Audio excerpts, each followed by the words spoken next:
যে সকল সংখ্যার গুণনীয়ক কেবলমাত্র এক এবং যে সংখ্যাটি দেওয়া আছে সেই সংখ্যাটি এক এবং ওই প্রদত্ত সংখ্যাটি সেই সকল সংখ্যাকে মৌলিক সংখ্যা বলে। যেমন 2 একটি মৌলিক সংখ্যা, কারণ এর গুণনীয়ক কেবলমাত্র 1 এবং 2।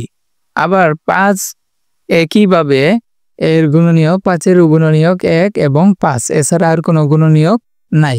অপরদিকে 7 সংখ্যাটি যার গুণনীয়ক কেবলমাত্র 1 এবং 7, তাহলে এছাড়া আর কোনো গুণনীয়ক নাই।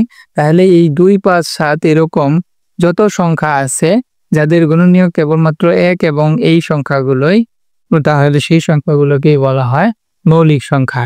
অপরদিকে যৌগিক সংখ্যা হচ্ছে যে সকল সংখ্যার 1 এবং ওই সংখ্যা ছাড়া এই সংখ্যাগুলো ব্যতীত 1 এবং ওই সংখ্যাগুলো ব্যতীত আরও গুণনীয়ক আছে। যেমন 6 একটি সংখ্যা যার 1 এবং 6 ছাড়াও আরও গুণনীয়ক আছে, যেমন 2 এবং 3, তাহলে এই সংখ্যাটি যৌগিক সংখ্যা।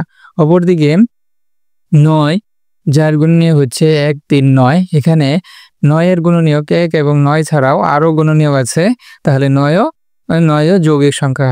আবার 12 যার গুণনীয়ক 1 এবং 12 ছাড়াও আরও গুণনীয়ক আছে একাধিক, তাহলে 12কেও আমরা যৌগিক সংখ্যা বলবো। তাহলে এরকম যে সকল সংখ্যার একাধিক গুণনীয়ক মানে ওই